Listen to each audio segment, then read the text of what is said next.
The message arrived on a cold Tuesday morning in the command center of the human colony ship Liberty.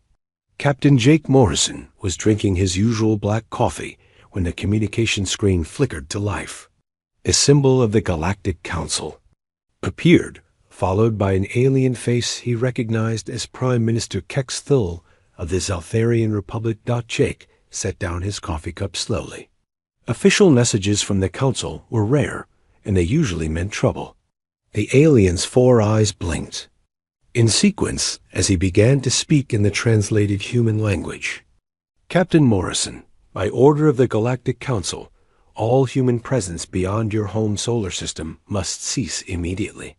You have 60 standard days to evacuate all personnel, equipment, and facilities from New Harmony and return to Earth. This order is final and not subject to appeal. The screen went dark.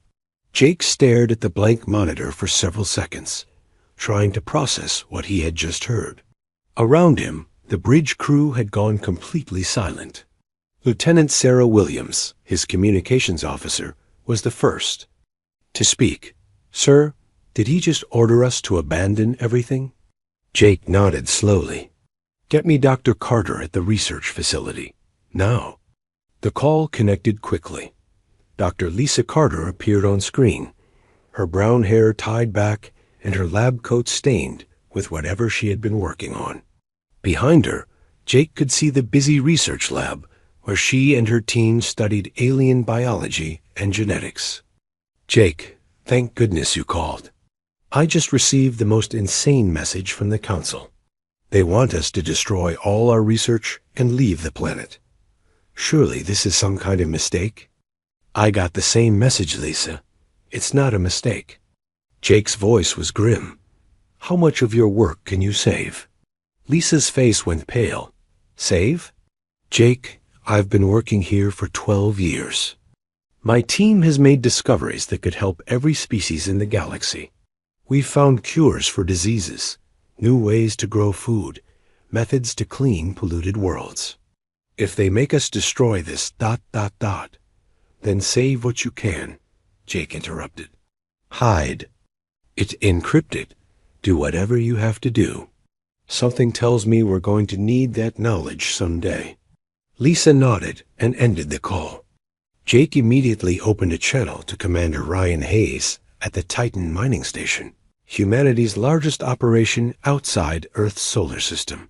Ryan's weathered face appeared on screen. The mining station commander looked like he had aged 10 years in the past hour. "Jake, please tell me you have some good news about this evacuation order." "I wish I did, Ryan. How many people do you have out there?" 15,000 miners, engineers, and support staff, plus their families." Ryan ran a hand through his gray hair. "The Vorthans are already sending warships to take over the facility. They want us gone, but they sure don't mind taking everything we built."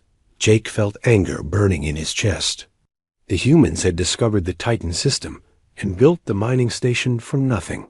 They had turned a dead rock into a thriving industrial center that supplied rare elements to half the galaxy.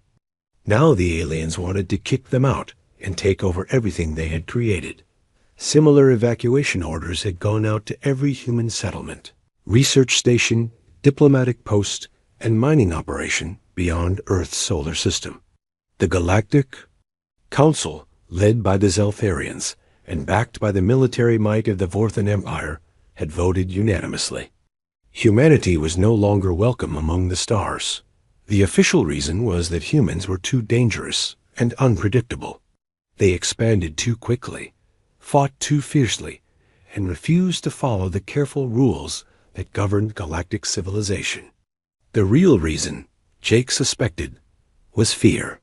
Fear that humanity would eventually challenge the established order and upset the careful balance of power that had existed for thousands of years. Dr. Lisa Carter worked through the night to save as much of her research as possible. Her team had made breakthrough discoveries in genetics that could have revolutionized medicine for all species. They had found ways to make crops grow in hostile environments, developed new materials stronger than anything previously known, and created medical treatments that could extend life for centuries. The Zeltharians had ordered all of this knowledge destroyed. They claimed it was too dangerous in human hands. Lisa knew better. They were afraid that human science was advancing too quickly and might soon surpass their own ancient technologies. She encrypted her most important files and hid them in secure data cores that she planned to smuggle back to Earth. If the aliens wanted to slow down human progress, they would have to try harder than simply ordering research destroyed. At the Titan mining station, Commander Ryan Hayes supervised the most massive evacuation in human history.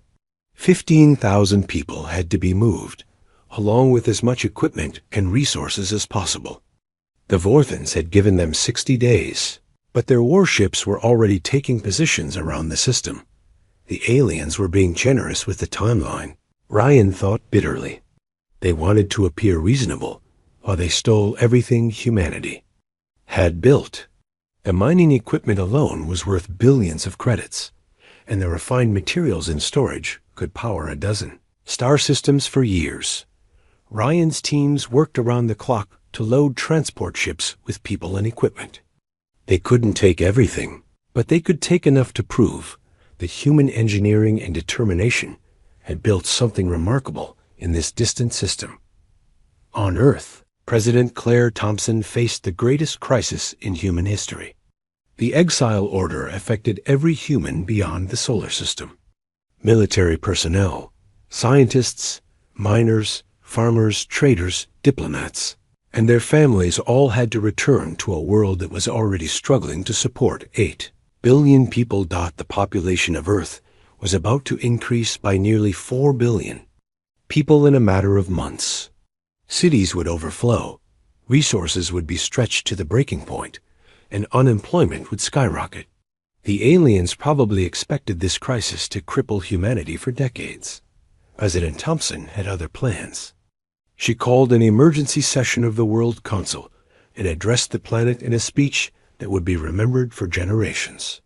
"Fellow humans," she began, standing before cameras that broadcast to every corner of Earth. "Today we have been told that we are not welcome among the stars. The Galactic Council has decided that humanity is too dangerous to share the galaxy with other species. They have ordered our people to abandon everything they have built and return to Earth." She paused, letting the words sink in. "They believe this will break our spirit. They believe this will end human expansion into space. They believe they can push us back into our corner of the galaxy and forget about us." President Thompson's voice grew stronger. "They are wrong. They have not weakened humanity. They have united us. They have not ended our journey to the stars. They have given us time to prepare for a greater journey than any we have taken before." The speech continued for 20 minutes, outlining plans for housing the returning populations, expanding Earth's cities and industries, and developing new technologies that would make humanity stronger than ever before. The aliens had meant to punish humanity, but they had instead given them the greatest opportunity in their history. Captain Jake Morrison brought the last group of evacuees from New Harmony back to Earth 3 days before the deadline. As his ship passed through the outer edge of the solar system, he looked back at the stars where humans had lived and worked for generations. The aliens thought they had won a victory by forcing humanity to leave. Jake smiled grimly as Earth grew larger. On his view screen, the aliens had made the biggest mistake in galactic history. They had given humanity a reason to become stronger, smarter, and more determined than ever before. The species that had once begged for acceptance among the stars would return someday. As their masters, the exile had begun, but Jake Morrison was already planning for the day when humanity would return to claim what was rightfully theirs. 5 years had passed since the Great Exile changed everything for humanity. Earth was a different world now, crowded with nearly 12 billion people where once there had been 8 billion. The returning colonists, miners, scientists, and their families had transformed the planet in ways no one could have predicted. Dr. Kevin Miller stood on the observation deck of New Atlantis, the largest underwater city ever built by human hands. Through the thick, transparent walls, he could see the lights of other underwater settlements stretching across the ocean floor like a galaxy of stars beneath the waves. The Pacific Ocean, once thought too deep and dangerous for permanent habitation, now housed over 200 million people. Kevin had been a terraforming specialist on distant worlds before the exile. He had spent 15 years learning how to make dead planets suitable for human life. Now he used those same skills to make Earth's oceans into vast new territories for humanity to expand into. Construction on New Pacific is ahead of schedule, reported his assistant, Dr. Monica Davis, as she reviewed the latest progress reports. The hydroponic farms are producing food for 3 million people, and the fusion generators are operating at full capacity. Kevin nodded, watching schools of fish swim past the observation windows. The aliens had thought they were trapping humanity on one small world. Instead, they had forced humans to discover just how much space their home planet really contained. The oceans covered 70% of Earth's surface, and humans were learning to use every cubic meter of that space. Admiral Susan Brooks commanded the rebuilt human fleet from Luna, Base Alpha, hidden on the far side of Earth's moon. The base had grown from a small research station into a massive military complex that rivaled anything humanity had built during their colonial period. Susan walked through the main hangar bay, inspecting the newest ships in humanity's secret fleet. The vessels looked nothing like the old colonial ships that had evacuated humanity 5 years ago. These were sleek, deadly machines designed with 5 years of bitter experience and unlimited motivation. The Defender-class cruisers are ready for their first test flights, reported Captain Tony Rodriguez, the chief test pilot. The new engine design is 30% faster than anything we had before the exile. Susan smiled as she watched technicians working on the ships. The aliens had banned humans from space beyond their solar system, but they had said nothing about what humans could build while they waited. The isolation had given humanity time to develop technologies they never would have had the luxury to perfect while managing a galactic empire. The new ships were not just faster, they were smarter. Human engineers had spent 5 years studying every weakness in alien technology, every flaw in their strategies, every mistake they had made during the exile. When humanity returned to space, they would be ready for anything. Dr. Lisa Carter's underground research network had grown far beyond what she had imagined possible during those frantic final days on New Harmony. Working in secret laboratories hidden beneath cities around the world, her teams had made discoveries that would have been impossible under the careful restrictions of galactic law. Lisa stood in her main laboratory, 2 miles beneath the streets of Denver, studying genetic samples that would have horrified the Galactic Council. Her research had progressed far beyond simple medicine and agriculture. She now understood the biological weaknesses of every major alien species in the galaxy.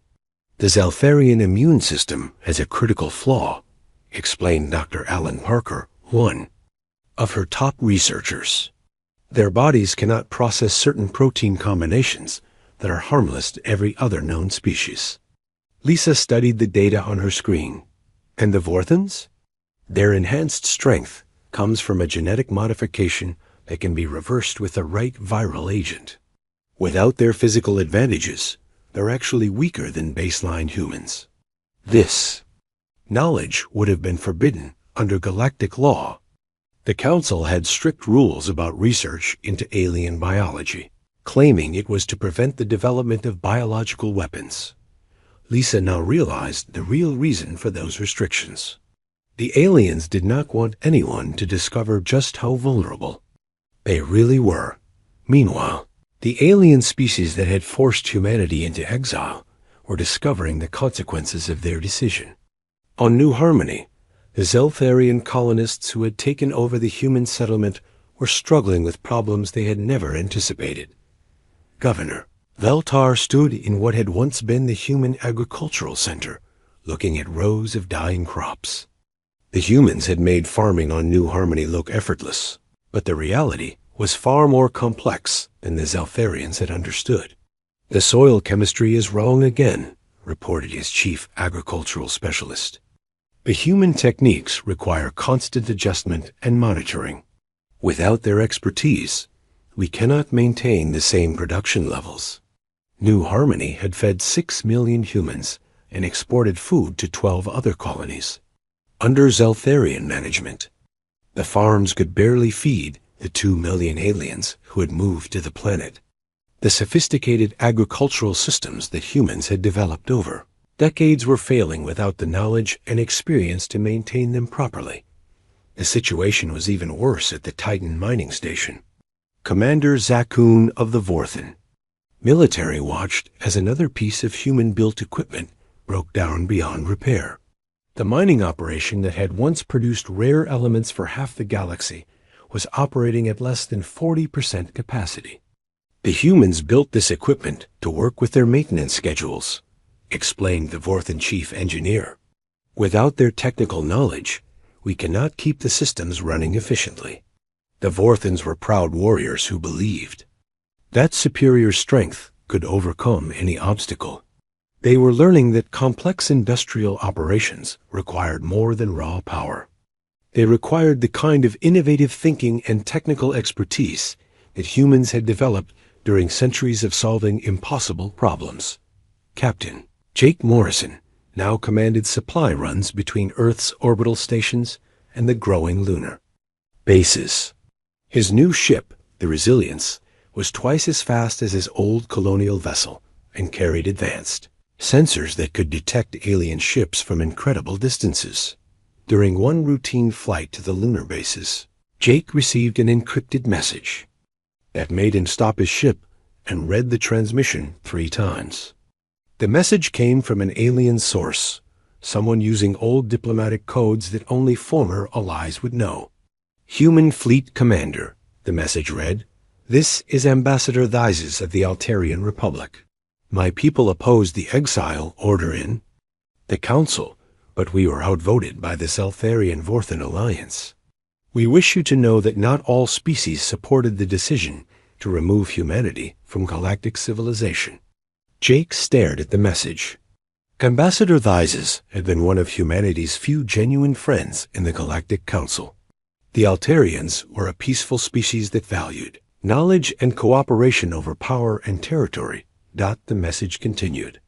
"The situation in the galaxy grows worse each month. The Scrix hive has begun expanding into the outer rim systems. Without human colonies to serve as early warning posts, their advance goes undetected until it is too late. The Council refuses to admit their mistake, but many of us believe that removing humanity has left the galaxy vulnerable to threats we cannot handle alone." Jake forwarded the message to Admiral Brooks and President Thompson.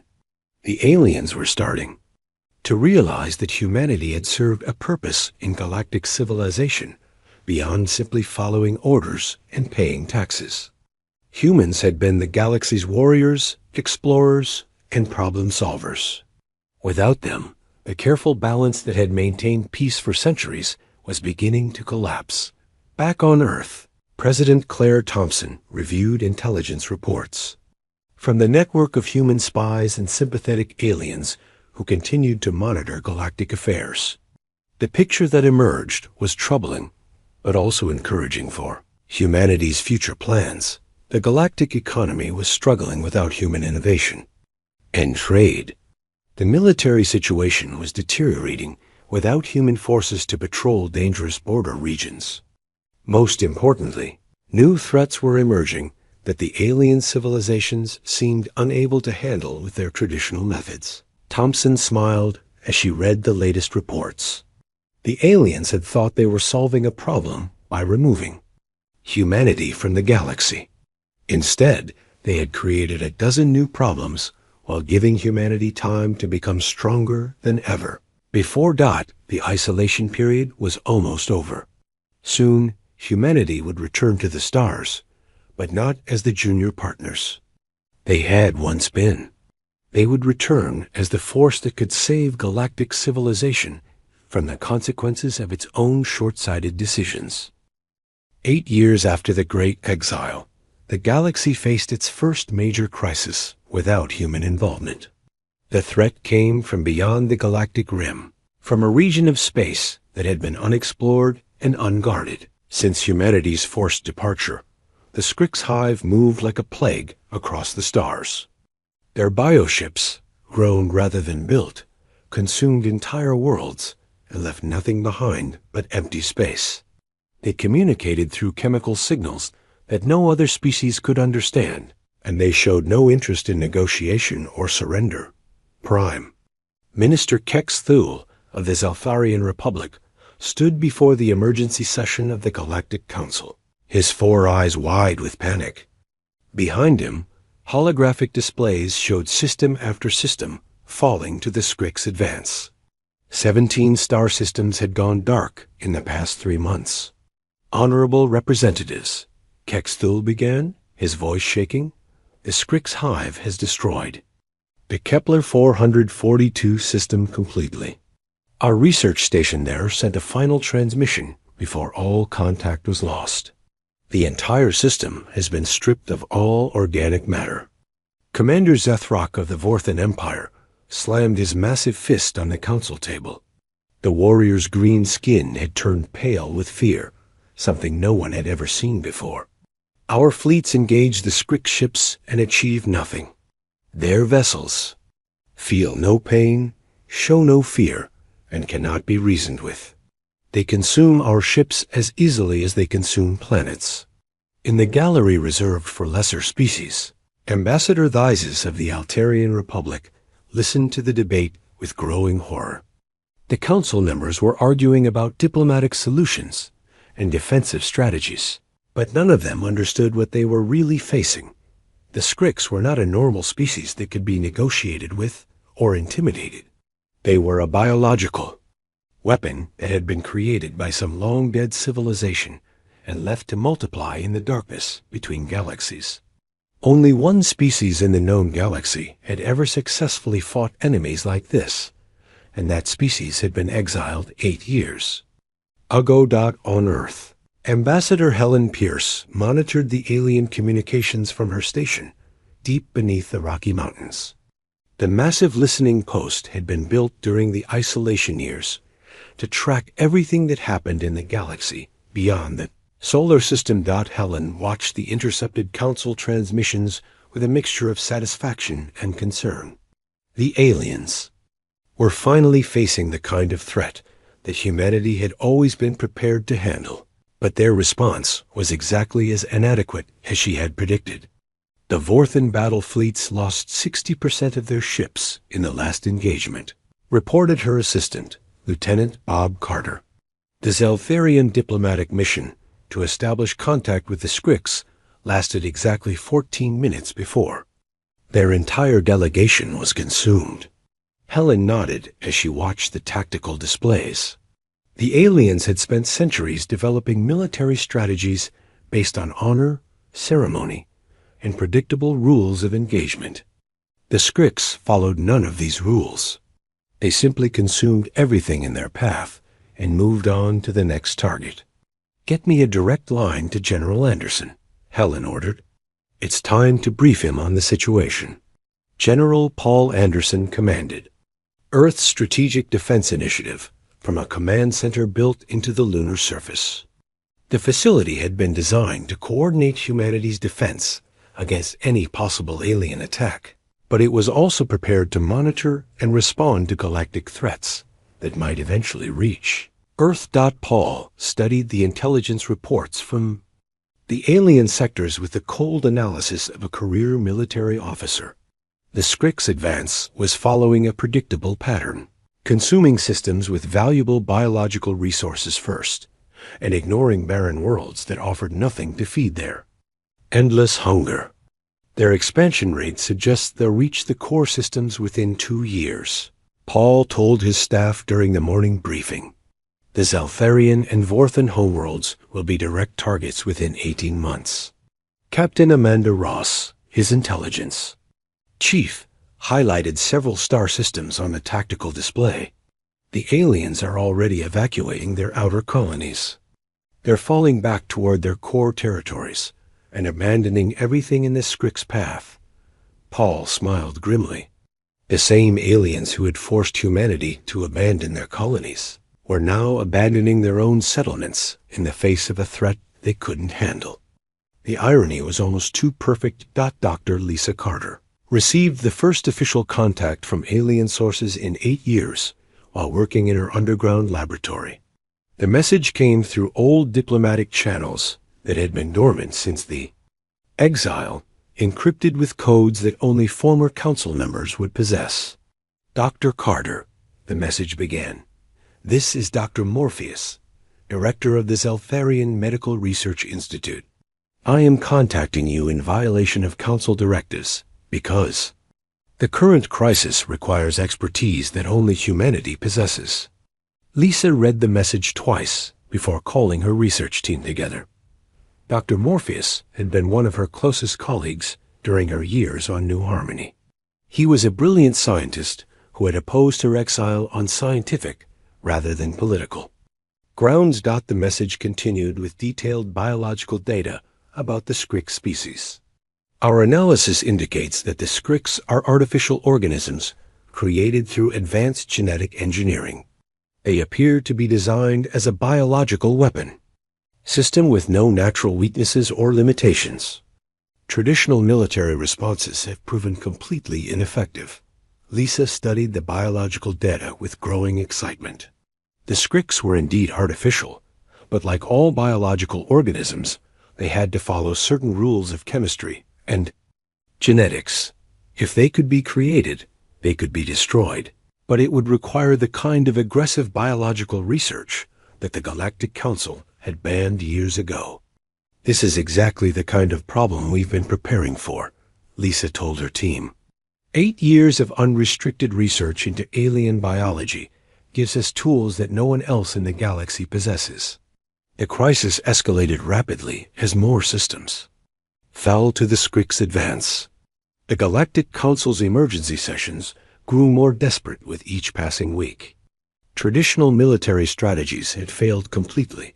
Diplomatic approaches were impossible, and evacuation was only delaying the inevitable. Ambassador Theises finally stood before the council and said what everyone was thinking, but no one wanted to admit. Honorable representatives, we must consider that our current approach is not working. Perhaps it is time to seek assistance from sources we have previously rejected. The chamber fell silent. Everyone knew what she meant, but none of the council members wanted to be the first to say it out loud. They needed help from the humans they had exiled in fear and arrogance. Prime Minister Kex Thul's voice was barely a whisper when he finally responded.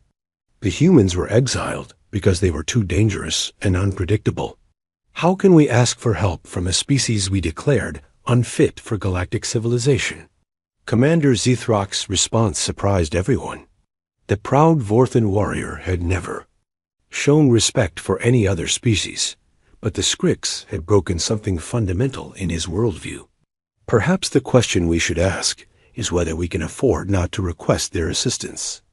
On Earth, President Claire Thompson convened an emergency session of the World Council as reports of the galactic crisis reached official channels. The aliens had not yet made any formal request for assistance, but intelligence sources indicated that such a request was inevitable. The irony is remarkable, President Thompson told the assembled world leaders. 8 years ago, they told us we were too dangerous to share the galaxy with other civilizations. Now they face a threat that proves exactly why dangerous species like humanity are necessary. Defense Minister Lucy Hayes raised the critical question that everyone was considering. If they do request our assistance, what should our response be? Do we help the species that exiled us, or do we let them face the consequences of their decision alone? President Thompson looked around the chamber at the faces of humanity's leaders. 8 years of isolation had made humanity stronger, smarter, and more united than ever before. The question was not whether they could help the aliens, but whether they should. "We'll cross that bridge when we come to it," she finally said. "But when we do, we'll be making that decision from a position of strength, not desperation. The galaxy is about to learn what happens when you force humanity to leave." The formal request arrived on a Tuesday morning, delivered through the old diplomatic channels that had been silent for 8 years. President Claire Thompson read the message 3 times before calling an emergency meeting of the World Council.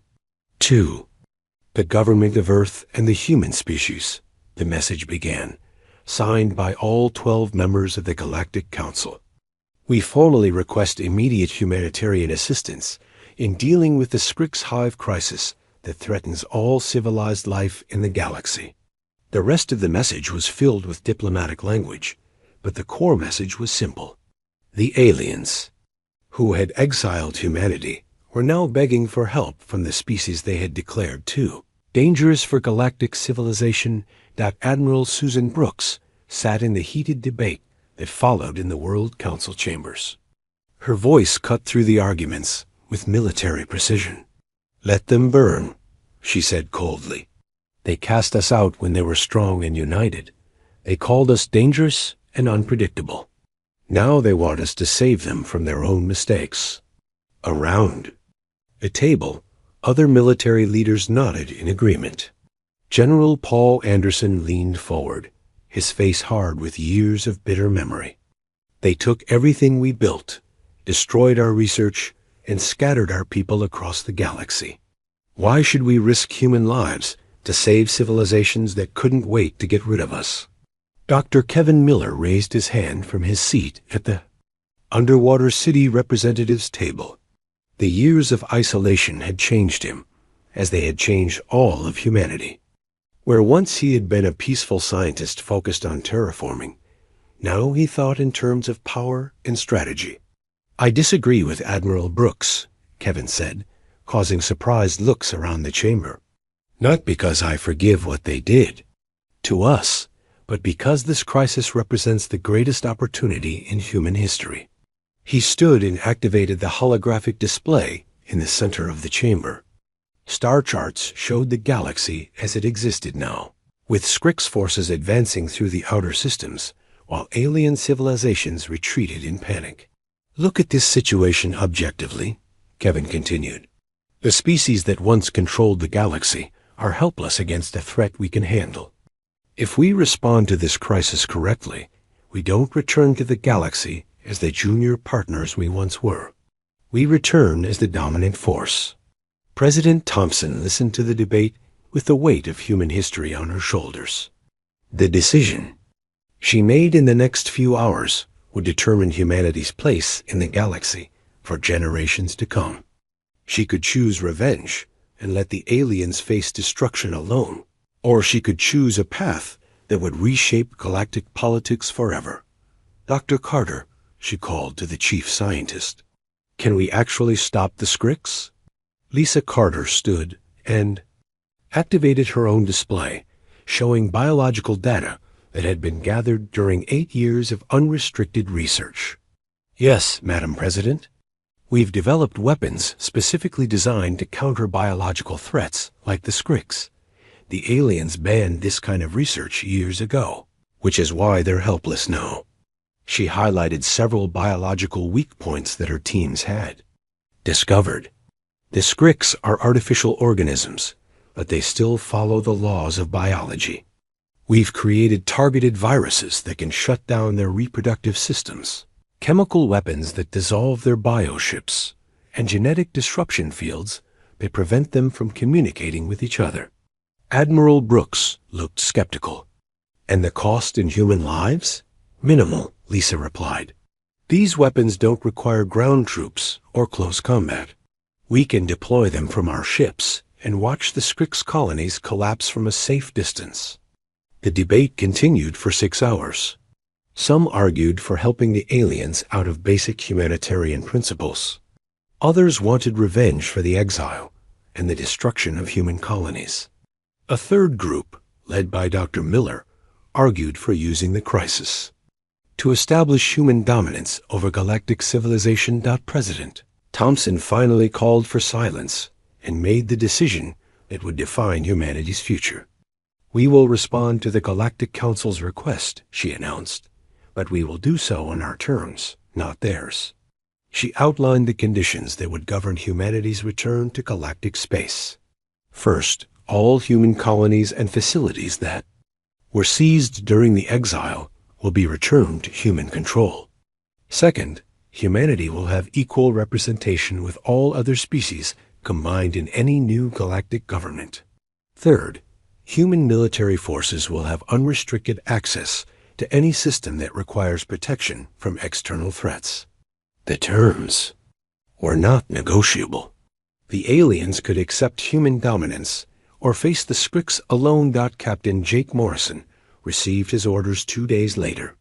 He would command the first human fleet to leave the solar system in 8 years, leading 12 ships of the new Defender class toward the Kepler 442 system, where the Scrix had established their forward base. Jake stood on the bridge of his flagship, the Liberation, watching Earth shrink behind them as they accelerated toward the battle zone.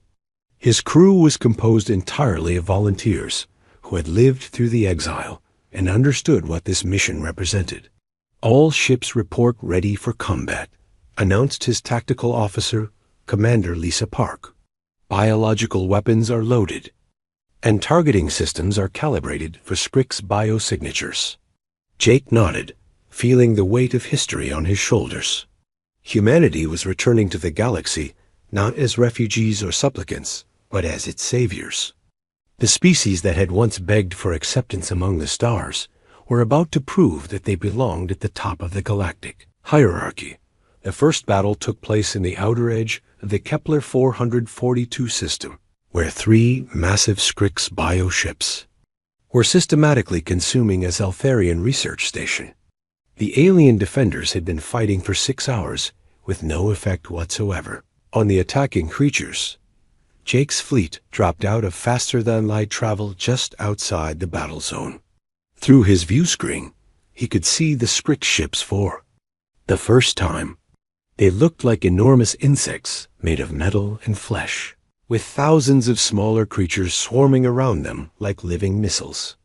"Target the largest bioship with disruption torpedo spread," Jake ordered. "All ships, fire on my command." The human weapons were unlike anything the galaxy had seen before. Instead of trying to blow up the Scrix ships, they attacked the biological systems that held them together. The torpedoes released clouds of engineered viruses that spread through the bioship's living tissue like wildfire. The effect was immediate and devastating. The massive Scrix vessel began to break apart as its biological components died and dissolved. Within minutes, the creature that had seemed invincible was nothing but drifting organic debris. The remaining Scrix ships turned to attack the human fleet, but they faced weapons designed specifically to counter their biology. Chemical bombs dissolved their armor.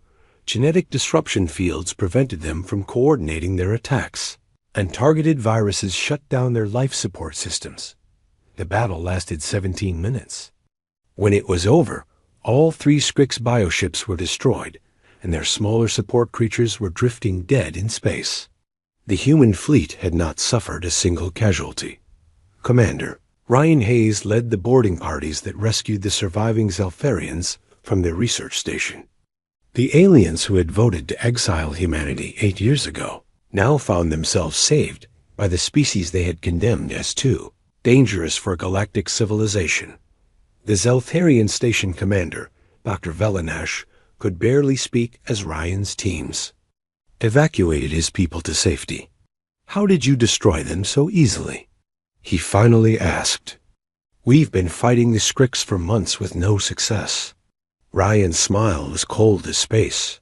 "We had 8 years to prepare for threats like this, while you thought you were safe without us. Turns out exile was the best thing that ever happened to humanity." News of the human victory spread across the galaxy faster than light-speed communication. In 18 minutes, humanity had accomplished what the combined alien fleets had failed to do in 8 months of fighting. The Galactic Council's emergency session was unlike any in their recorded history. For the first time, they were not debating humanity's place in galactic civilization. They were pleading for humanity's continued protection against threats they could not handle alone. The exile that had been meant to weaken humanity had instead made them the galaxy's only hope for survival. The species that had once been declared too dangerous to share space with other civilizations had become their indispensable protectors. 6 months after humanity's first victory against the Scrix, the galaxy was a completely different place. Human fleets patrolled star systems that had been under alien control for thousands of years. The species that had once exiled humanity now competed for the privilege of hosting human military bases on their worlds. Admiral Susan Brooks stood on the command deck of the Retribution, humanity's newest and largest warship, as it orbited the former Scrix stronghold in the Vega system. Through the massive viewports, she could see the debris field where a Scrix hive world had existed just 2 weeks ago. "Final casualty report, Admiral," announced Captain Danny Roberts, her chief of staff. "0 human casualties. Complete elimination of Scrix presence in this system. The bioplanet has been sterilized and is ready for terraforming operations." Susan nodded with satisfaction. It had taken the combined alien fleets 3 years to push the Scrix back 1 star system. Humanity had eliminated the entire Scrix presence from 12 systems in 6 months, suffering fewer than 50 casualties in the process. The difference was not just superior technology, though human weapons were devastatingly effective against biological threats. The real advantage was that humans understood warfare in a way that the peaceful alien civilizations never could. They fought to win completely, not to achieve honorable stalemates or diplomatic advantages. On the planet New Geneva, in what had once been neutral space, representatives from every major alien civilization gathered for the most important political meeting in galactic history. The old Galactic Council was finished.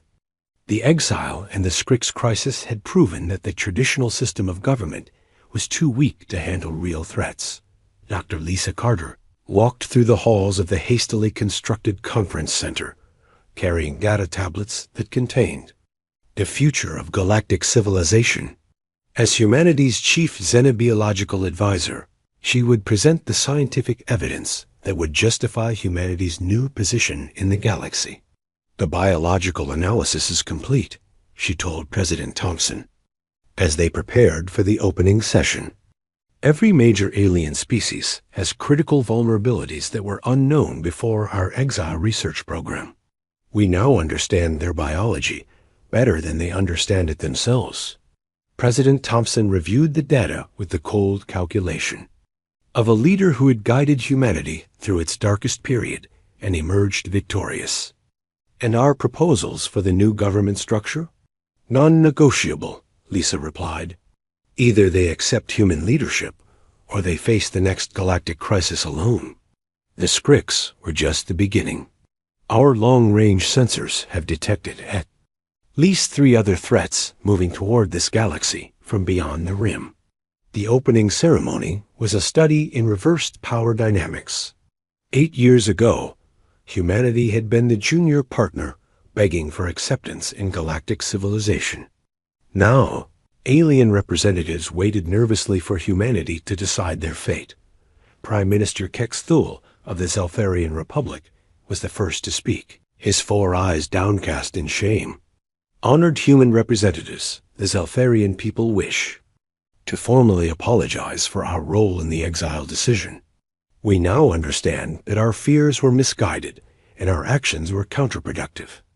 Commander Zethrock of the Vorthan Empire stood next, his proud warriors bearing broken by months of military defeats.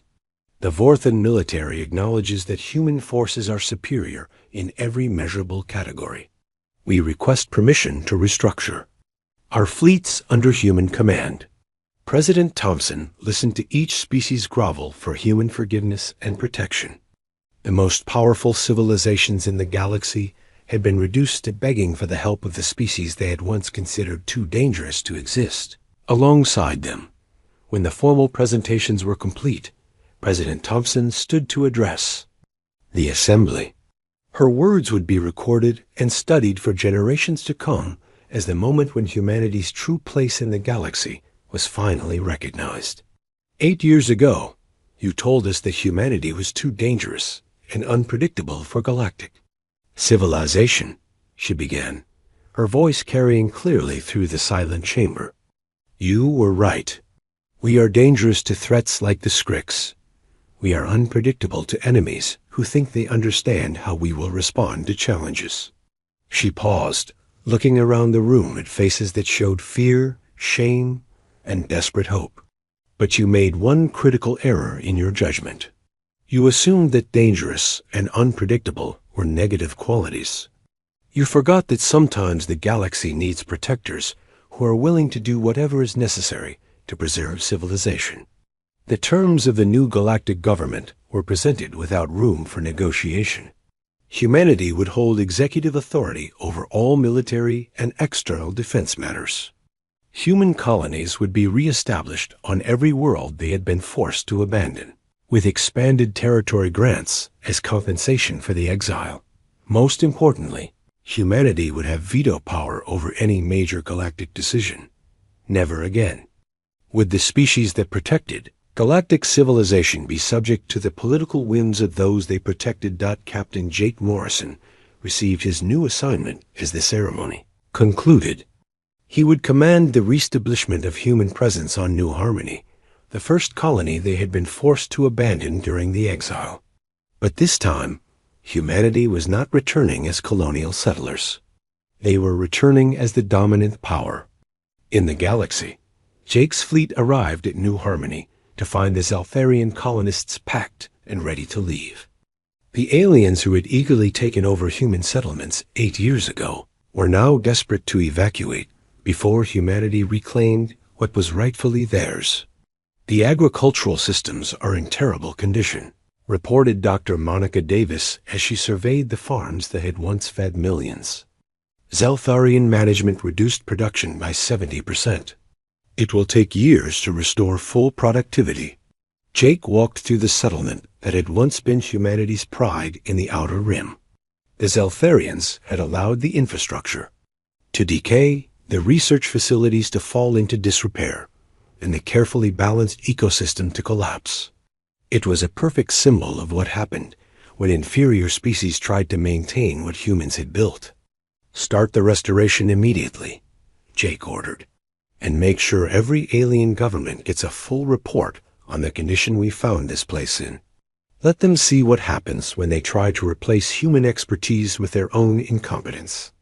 On Earth, construction began on the new Galactic Defense Command Center, a massive facility that would coordinate humanity's protection of the galaxy from threats both internal and external. The center was built not in neutral space, but in Earth's orbit, making it clear that humanity was the central authority in the new galactic order. Dr. Kevin Miller supervised the construction from his underwater city command center. The 8 years of isolation had taught humanity to think in terms of permanent, strategic advantage rather than temporary cooperation. The new galactic government was designed to ensure that humanity would never again be vulnerable to the political decisions of inferior species. The defense grid is operational, he reported to President Thompson during their weekly briefing. Human military bases are established in every critical star system. Our early warning networks extend beyond the galactic rim. Nothing like the Scrix crisis can ever surprise us again. President Thompson stood on the observation deck of the new command center, looking out at the stars that had once been forbidden to humanity. In the distance, alien ships waited in formation for permission to approach Earth, carrying tribute and requests for continued human protection. The exile that had been intended as humanity's greatest humiliation had become their greatest triumph. The species that had once begged for acceptance among the stars now stood as their undisputed rulers. Every alien civilization in the galaxy existed at human sufferance, protected by human strength and governed by human wisdom. 8 years ago, the Galactic Council had asked what would happen if humanity were allowed to remain among the stars. Now they knew the answer. Humanity would not just remain among the stars, they would own them. The galaxy had learned the hard way that forcing humanity to leave was the worst mistake in galactic history. Now they would spend the rest of their existence learning what it meant to live under human protection and human rule. Captain Jake Morrison looked out at the restored colony of New Harmony, where human flags flew once again over settlements that had been built by human hands and human dreams. The exile was over, but humanity had not simply returned to their old place in the galaxy. They had returned as its masters, and they would never be forced to leave again.